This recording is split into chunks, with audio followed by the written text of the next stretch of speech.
Hello friends, स्वागत है आपका हमारे यूट्यूब चैनल यूपीपीसीएस कैप्सूल में। और आज हम एक और नया चैप्टर आपके लिए सामान्य हिंदी की जो बुक है परीक्षा प्लानर यूथ कंपटीशन टाइम्स की, उसका लेकर आए हैं। इसमें हम संज्ञा से रिलेटेड जितने भी प्रश्न विभिन्न प्रतियोगी परीक्षाओं में पूछे गए हैं उनको देखेंगे। तो चलिए शुरू करते हैं। और इसके बाकी पार्ट्स हमने काफी अपलोड कर दिए हैं। आर ओ आर ओ का पूरे जितने भी टॉपिक्स है वो हमने अपलोड पहले ही कर दिए हैं। एक उपसर्ग प्रत्यय वाला टॉपिक रह गया है शायद, जो मुख्य परीक्षा में आता है। बाकी लगभग हमने सब कुछ उसका अपलोड कर दिया है प्री के लिए, तो आप वो देख सकते हैं। उसमें लगभग 60 क्वेश्चन प्री में पूछे जाते हैं, तो आपके लिए काफी हेल्पफुल साबित होगा। इसके अलावा जो वीडियो की री एग्जाम होने वाला है उसमें भी हिंदी आती है। 15 को भी हिंदी आने की अभी सिलेबस नहीं आया, लेकिन हिंदी उसमें भी आएगी जरूर। तो आप उसके लिए भी हमारे इस चैनल को फॉलो कर सकते हैं और हमारी प्लेलिस्ट में जाकर सारे हिंदी के वीडियो देख सकते हैं। चलिए शुरू करते हैं। निम्नलिखित वाक्य में संज्ञा के रूप में क्या प्रयोग किया गया है? वह इनमें से एक को जानता है। तो इसमें देखिए संज्ञा क्या है? एक। ऑप्शन डी इसका उत्तर होगा। वह इनमें से एक को जानता है वाक्य में एक संज्ञा के रूप में प्रयोग किया गया है। जैसे वह इनमें से श्याम को जानता है। आगे, निम्नलिखित प्रश्न में संज्ञा शब्द पहचानिए। तो क्या है? मीठा, मधुर, चतुर या चातुर्य? तो चातुर्य जो शब्द है ये हमारा देखिए आरओ की यूबीपीसीएल की परीक्षा में पूछा गया है। चातुर्य संज्ञा पुल्लिंग शब्द है। शेष दिए गए तीनों विकल्प यानी मीठा, मधुर, चतुर, ये क्या है? विशेषण शब्द है। इनसे निर्मित संज्ञा इस प्रकार है: मिठास, मधुरता और चतुराई। आगे देखते हैं। व्यक्ति, वस्तु या स्थान के नाम को क्या कहते हैं? यही देखिए संज्ञा की डेफिनेशन है, ऑप्शन ए। आगे देखते हैं। और क्या है? संज्ञा के स्थान पर प्रयुक्त होने वाले शब्द क्या कहलाते हैं? ये सर्वनाम कहलाते हैं। ऑप्शन बी में जो है, जिन शब्दों से काम का करना या होना पाया जाता है वो क्या कहलाते हैं? क्रिया। जैसे हम कोई भी क्रिया करते हैं। और संज्ञा या सर्वनाम की विशेषता बताने वाले शब्द क्या कहलाते हैं? विशेषण। ये टॉपिक में पहले ही अपलोड कर चुका हूं। संज्ञा का भेद नहीं होता। इनमें से कौन सा संज्ञा का भेद नहीं होता? तो देखिए, जो निजवाचक है, ये बेसिकली सर्वनाम है। निजवाचक सर्वनाम आपने सुना होगा। चलिए बाकी इसका एक्सप्लेनेशन एक बार देख लेते हैं। अधिकांश व्याकरण के अनुसार संज्ञा 5 प्रकार की होती है। पहला व्यक्तिवाचक संज्ञा, दूसरा जातिवाचक, द्रव्यवाचक, समूहवाचक और भाववाचक। निजवाचक देखिए मैंने आपको बताया, निजवाचक संज्ञा का भेद नहीं बल्कि है सर्वनाम का भेद है। आगे देखते हैं। हिंदी में शब्दों का लिंग निर्धारण किसके आधार पर होता है? निम्नलिखित विकल्पों में से सही विकल्प को चिन्हित कीजिए। तो हमें पता है संज्ञा के आधार पर हमेशा लिंग का निर्धारण होता है। आगे देखते हैं। देखिए यही है, हिंदी में शब्दों का लिंग निर्धारण संज्ञा के आधार पर होता है। ये बहुत इंपॉर्टेंट प्रश्न है, काफी परीक्षाओं में मैंने इसे देखा है आता हुआ। जबकि विशेषण, क्रिया तथा सर्वनाम तीनों उत्तर की दृष्टि से असंगत है। वचन किसके लिए प्रयोग किए जाते हैं? देखिए वचन भी संज्ञा के लिए प्रयोग किए जाते हैं। वचन का प्रयोग संज्ञा के लिए किया जाता है। ध्यान देने योग्य बात यह है कि सर्वनाम, विशेषण और क्रियाओं के रूप मूलतः संज्ञाओं पर आश्रित है, इसलिए वचन में संज्ञा शब्दों का रूपांतर होता है। हवा, ये कैसा शब्द है? हवा एक संज्ञा है। हवा शब्द संज्ञा है। संज्ञा उस विकारी शब्द को कहते हैं जिससे किसी विशेष वस्तु, भाव और जीव के नाम का बोध हो।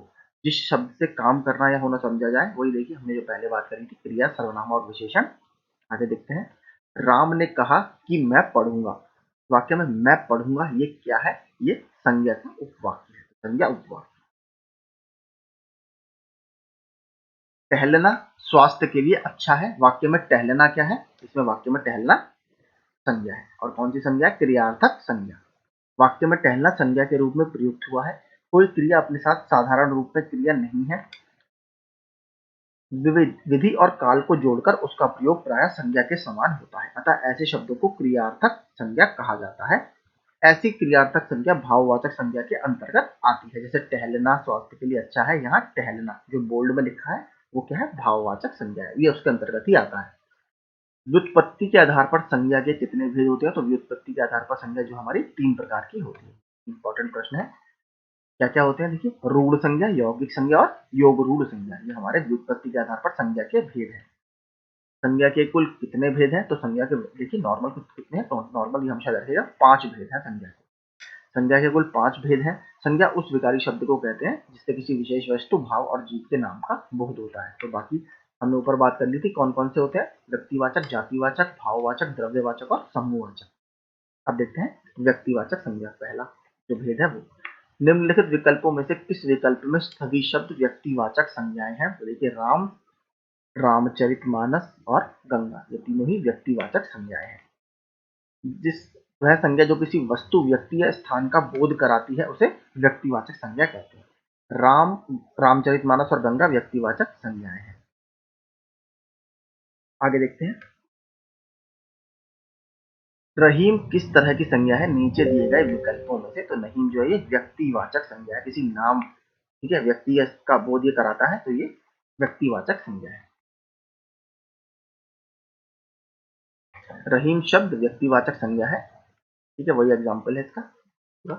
संज्ञा शब्द कावेरी का भेद क्या है? संज्ञा शब्द कावेरी का भेद क्या है? ये व्यक्तिवाचक है, ठीक है। जैसे कावेरी, गंगा, रामायण, गीता, राम, कृष्ण, शशि, मोहन, इलाहाबाद, कंप्यूटर, तो इस तरीके के एग्जाम्पल आप देख सकते हैं। निम्नलिखित में से संज्ञा शब्द कौन सा है? तो हमने ऊपर देखा भी गंगा, ये आपका संज्ञा शब्द है। संज्ञा 5 प्रकार की होती है, उसके एग्जाम्पल भी एक बार देख लेते हैं। व्यक्तिवाचक संज्ञा के हमने ऊपर देख लिए सारे। जातिवाचक के देखते हैं, नदी, पर्वत, देश, महासागर। द्रव्यवाचक सोना, चांदी, तेल, पानी, घी। समूहवाचक टीम हो गई, वर्ग हो गया, आयोग, पुलिस, सेना, परिवार आदि।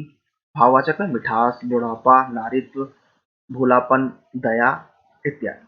आगे, राकेश, रमेश, सीता, श्याम, हिंदुस्तान में कौन सी संज्ञा है? तो हमने देखा था ऊपर, ये व्यक्तिवाचक संज्ञा इसमें है। हिमालय में किस प्रकार की संज्ञा है? हिमालय में हमारा आपका व्यक्तिवाचक संज्ञा है। अगर पर्वत होता है यहाँ पर, पर्वत में हमने ऊपर देखा था क्या था, आपको दिखा देता हूँ, ये देखिए, पर्वत में हमारी जातिवाचक संज्ञा थी, ये देखिए, ये रहा। लेकिन हिमालय नाम का बोध कराता है, व्यक्ति का बोध, सीधे स्पेशल बोध कराता है किसी चीज का, तो एक स्पेशल पर्वत है हिमालय, तो ये व्यक्तिवाचक संज्ञा है। हिमालय से देखिए पर्वत के नाम का बोध हो रहा है। चांदनी चौक में कौन सी संज्ञा है? तो चांदनी चौक में हमारी व्यक्तिवाचक संज्ञा है, ऑप्शन सी।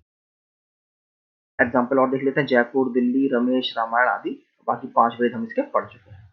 आगे देखते हैं, जातिवाचक संज्ञा आप देखते हैं, जिन संज्ञाओं से एक ही प्रकार की वस्तुओं अथवा व्यक्तियों का बोध हो, ठीक है, एक ही से सजातीय टाइप का, मतलब सभी एक तरह के व्यक्तियों का बोध हो, उसे क्या कहते हैं? हम जातिवाचक संज्ञा कहते हैं। जैसे जिन संज्ञाओं से एक ही प्रकार की वस्तुओं अथवा व्यक्तियों का बोध होता है उसे जातिवाचक संज्ञा कहते हैं। जैसे देश हो गया, नदी, पर्वत जो हमने ऊपर देखा था, लेकिन अगर हिमालय हो तो क्या होगा? वो व्यक्तिवाचक हो जाएगा। लड़का, पठार, मरुस्थल इत्यादि। आगे, व्यक्तिवाचक संज्ञा किसी व्यक्ति, स्थान या वस्तु का बोध कराने वाले शब्दों को व्यक्तिवाचक संज्ञा, जैसे हमने ऊपर देखा था। भाववाचक हमने नहीं देखा, देख लेते हैं। किसी भाव, गुण, दशा आदि का ज्ञान कराने वाले शब्द भाववाचक संज्ञा होते हैं, जैसे दया, कृपा, यौवन, गुरुत्व इत्यादि। द्रव्यवाचक में हमने ऊपर देख लिया था, सोना, चांदी, पानी, घी। समूहवाचक ये भी हम ऊपर देख चुके हैं, टीम, वर्ग, आयोग, ये सब इसके एग्जाम्पल।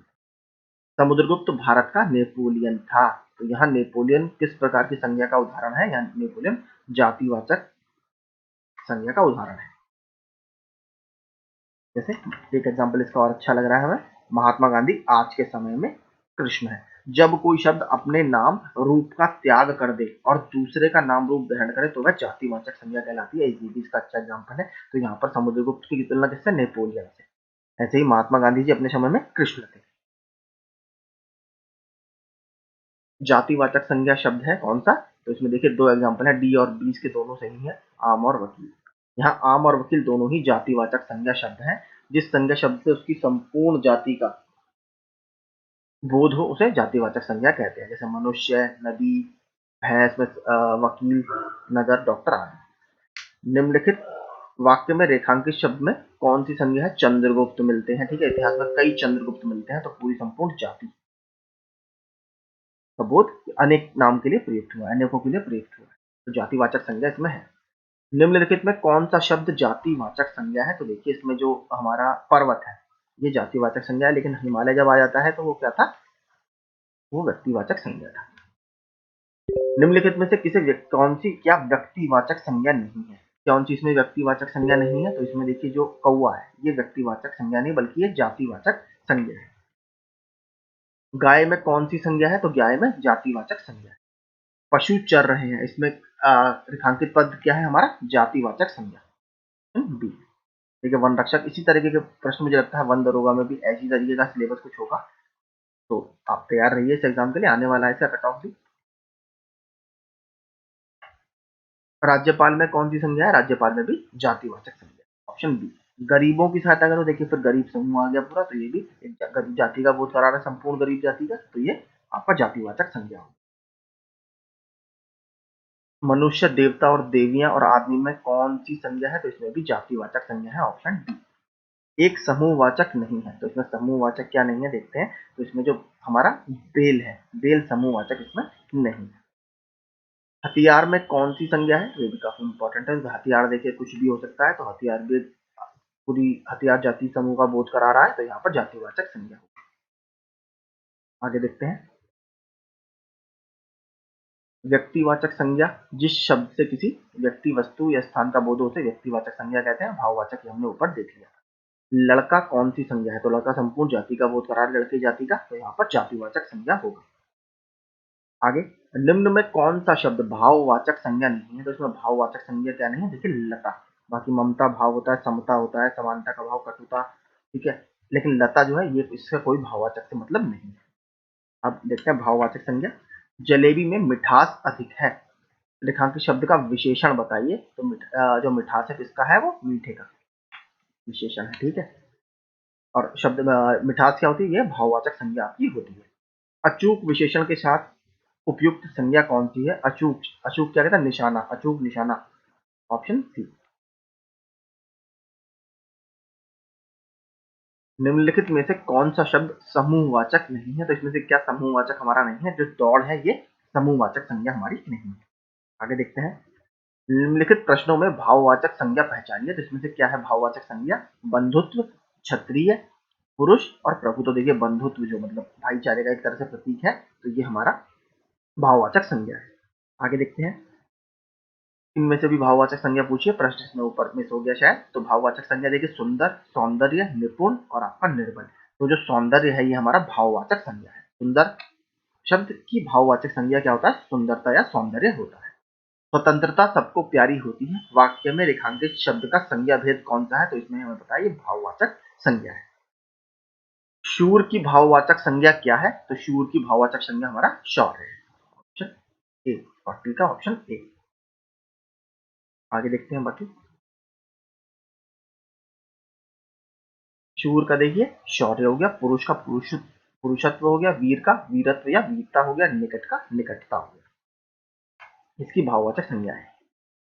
वैधव्य एक भाववाचक संज्ञा है जो कि विशेषण किससे बना है? तो ये विधवा, विधवा विशेषण से क्या बना है? वैधव्य, याद रखिएगा, काफी अच्छा है। कौन सा शब्द भाववाचक संज्ञा है इसमें से? ये हमने पहले भी देखा था, मिठास जो शब्द है ये भाववाचक संज्ञा है, मीठे से बना है। फिसलन, फिसलन क्या है? फिसलन भी हमारा एक भाववाचक संज्ञा, ऑप्शन सी। जातिवाचक संज्ञा सर्वनाम, विशेषण, क्रिया, अव्यय शब्दों से क्या शब्द बनाए जाते हैं? ये भाववाचक संज्ञा शब्द से बनाए जाते हैं, ऑप्शन ए। नीचे लिखे वाक्य के खाली स्थान को भाववाचक संज्ञा से पूरा कीजिए। उसका सारा सौंदर्य इसमें है, ठीक है, उसका सारा सौंदर्य उसकी हंसी में है, ठीक है, हंसी में है। मना, आपका मना की भाववाचक संज्ञा क्या है? तो मना की भाववाचक संज्ञा क्या होगा? मनाही, ठीक है, मनाही। जबकि मनसा, मानस और मन तीनों ये असंगत है। निम्नलिखित में से किस विकल्प में सभी शब्द भाववाचक संज्ञा है? तो देखिए रसीला, कड़वाहट, बुढ़ापा, उन्नति, ये सभी शब्द क्या है? इसमें भाववाचक संज्ञा है। मीठा की भाववाचक संज्ञा होगी, देखिए हमने ऊपर बात करी थी, मैंने आपको बताया था मीठा की भाववाचक संज्ञा क्या होगी? मिठास। निम्नलिखित में कौन सी भाववाचक संज्ञा है? तो देखिए मित्रता, मित्रता इसमें भाववाचक संज्ञा है। निम्न में कौन सी भाववाचक संज्ञा है? तो देखिए दिल्ली नहीं, लड़का नहीं, मोहनी, बीमारी, बीमारी एक भाववाचक संज्ञा है, ऑप्शन डी। आगे देखते हैं। बुढ़ापा एक प्रकार का अभिशाप है, रेखांकित शब्द की संज्ञा सॉरी, बुढ़ापा क्या है? हमारी भाववाचक संज्ञा है, ऑप्शन बी। वह यौवन में परिश्रम करता रहा, इस वाक्य में रेखांकित पद है यौवन में, ठीक है, युवा से बनता है यौवन, ठीक है। तो क्या है इसका? इसमें क्या होगा? रेखांकित शब्द में ये संज्ञा है। यह एक और कौन सी संज्ञा? यह एक भाववाचक संज्ञा है, ठीक है। जैसे लाल विशेषण है, लालिमा क्या हो गया? आपका भाववाचक संज्ञा हो गया। अपना ये सर्वनाम है, अपनत्व ये क्या हो गया? भाववाचक संज्ञा हो गया। हमने ऊपर देखा था इनसे ही ये शब्द बनते हैं भाववाचक संज्ञा के। निम्नलिखित में कौन सा शब्द भाववाचक संज्ञा का सूचक है? तो देखिए लंबाई साफ दिख रहा है, बाकी सब नहीं, लंबाई यहाँ पर भाववाचक संज्ञा का सूचक है। आगे, दुकान की भाववाचक संज्ञा क्या होगी? दुकान की भाववाचक होगी दुकानदारी। कहते हैं आज मेरी दुकानदारी सही नहीं चली, तो दुकानदारी भाववाचक संज्ञा है। निम्नांकित में कौन सा भाववाचक संज्ञा का उदाहरण है? नर्मदा नहीं, आपका नारी, गुच्छा, बारीकी। तो बारीकी से जांच कीजिए, बारीकी यहाँ पर भाववाचक संज्ञा का उदाहरण है। आगे देखते हैं, भाववाचक संज्ञा कितने प्रकार के शब्दों से बनती है? तो भाववाचक संज्ञा 5 प्रकार के शब्दों से बनती है, जिनसे जातिवाचक संज्ञाओं से, सर्वनामों से, विशेषण से, अव्ययों से और आपकी क्रिया से। शब्द प्रकार के आधार पर मनुष्यता शब्दों का कौन सा भेद है? तो मनुष्यता जो शब्दों का ये भाववाचक संज्ञा का भेद है। निम्नलिखित में भाववाचक संज्ञा कौन सी है? तो हमने देखा था देश प्रेम और आपका वीरता, ये दोनों ही भाववाचक संज्ञा के उदाहरण है, तो इसके 2 उत्तर होंगे। निम्नलिखित में से भाववाचक संज्ञा का उदाहरण क्या है? तो इनमें से जो चतुराई है ये भाववाचक संज्ञा का उदाहरण है, चतुर से चतुराई। आगे देखते हैं, सॉरी, निम्नलिखित शब्दों में संज्ञा शब्द कौन सा है? तो निम्नलिखित शब्दों में जो कामना है वो आपका संज्ञा शब्द है, और ये कौन सी संज्ञा है? भाववाचक संज्ञा है। अब देखते हैं समूहवाचक संज्ञा। समिति शब्द का हिंदी व्याकरण के अनुसार संज्ञा के किस भेद की श्रेणी में आता है? ये तो ये आपका समूहवाचक संज्ञा की श्रेणी में आता है। आगे देखते हैं, कक्षा शब्द हिंदी व्याकरण के अनुसार संज्ञा भेद के किस श्रेणी में आता है? कक्षा, तो कक्षा में कई सारे होते हैं, तो पूरा आपका समूहवाचक संज्ञा में ये आता है। आगे देखते हैं, देखिए समूहवाचक के थोड़े और एग्जांपल हम देख लेते हैं। कक्षा हो गया हमारा, टीम हो गया, परिवार हो गया, सेना हो गया, सरकार हो गया, जनता आदि, तो ये सभी इसके एग्जांपल हैं। निम्न में संज्ञा शब्द है, देखिए सभा साफ दिख रहा है, सभा, असेंबली, ये हमारा संज्ञा शब्द है। और कौन सी संज्ञा है इसमें? समूहवाचक संज्ञा है। अब देखते हैं द्रव्यवाचक संज्ञा। निम्नलिखित में कौन सा शब्द आपका द्रव्यवाचक संज्ञा है? तो देखिए इसमें क्या है, जो दूध है ये हमारा द्रव्यवाचक संज्ञा है। आगे, दूध शब्द किस संज्ञा का उदाहरण है? तो दूध हमारा जो है ये द्रव्यवाचक संज्ञा का उदाहरण है। दूध, घी, ये सब हमने ऊपर देखे थे, ठीक है। ऊपर देख लेते हैं थोड़े से एग्जाम्पल, में बताना भूल गए, जैसे लोहा, सोना, चांदी, दूध, पानी, तेल इत्यादि, ये सभी द्रव्यवाचक संज्ञा के उदाहरण है। इनमें से कौन सा शब्द भाववाचक संज्ञा नहीं है? तो देखिए सोना शब्द है ये क्या है? सोना जो है ये द्रव्यवाचक है, द्रव्यवाचक का उदाहरण है। अब देखते हैं संज्ञा संबंधी अन्य महत्वपूर्ण प्रश्न, एक बार देख लेते हैं। गांधी को राष्ट्रपिता कहा गया है, वाक्य में संज्ञा किस रूप में परिवर्तित हो रही है? इसमें जो संज्ञा है वो व्यक्तिवाचक से भाववाचक में परिवर्तित हो रही है। कालिमा एक भाववाचक संज्ञा है जो कि विशेषण किससे बना है? तो सिंपल दिख रहा है, काले से बना है। लाल से क्या बनता है? लालिमा। देखिए ये रहा, मैंने आपको बताया था, लाल से लालिमा। वीर से बना वीरता, सुंदर से बना सुंदरता। ये ऐसे इस तरीके से बनते हैं। निम्नलिखित विशेषणों में से संज्ञा को पहचानिए, इसमें से कौन सी संज्ञा है? तो अनुशासन जो है ये संज्ञा है। अगला देखते हैं, मिलान इसमें करना है। जुलाई कौन सा है? मैना, कुंज और पानी। देखिए पानी तो हमारा द्रव्यवाचक हो गया, डी का तो थर्ड हो गया सीधे सीधे, तो डी का थर्ड केवल एक विकल्प में दिया है, तो इससे ही मिल जाएगा, ऑप्शन डी हमारा हो गया। जुलाई क्या हो गया? व्यक्तिवाचक, मैना जातिवाचक, कुंज ये समूहवाचक, और आपका पानी ये द्रव्यवाचक। पानी से ही मिल रहा था ऑप्शन, तो ऑप्शन इसमें आसान सेट हुए थोड़े। अब देखते हैं, बाप का संबंधवाचक संज्ञा रूप क्या होगा? बाप का, तो बाप का होता है बपौती, ठीक है, बपौती। मेरा काम है पढ़ना और तुम्हारा काम है लिखना। इस वाक्य के संदर्भ में एक कथन गलत है, इसमें एक संज्ञा उपवाक्य है, ये इसमें गलत है, जबकि इसमें दो प्रधान उपवाक्य है, यह संयुक्त वाक्य है, और इसमें दो सरल वाक्य संयोजक से जुड़े हैं। ये सभी कथन बाकी सत्य है, तो इसमें ऑप्शन सी जो है वो गलत है। निम्नलिखित वाक्य में संज्ञा पदबंध क्या है? घर के आंगन में लगे पेड़ सूख गए। संज्ञा पदबंध पूछा है, घर के आंगन में लगे पेड़ सूख गए, तो इसमें घर के आंगन में लगे पेड़ ये संज्ञा पदबंध है। जैसे भारत के प्रधानमंत्री, रात को पहरा देने वाला, पुरस्कार पाने वालों में कुछ हमारे विद्यालय के छात्र हैं, तो इसमें पदबंध में क्या है? विद्यालय के छात्र में, ये हमारा संज्ञा है, ऑप्शन ए। निम्नलिखित में वाक्य में रेखांकित किए हुए भाग में कौन सा पदबंध है? देश भर के दलील, तो इसमें ये क्या है? हमारा संज्ञा है।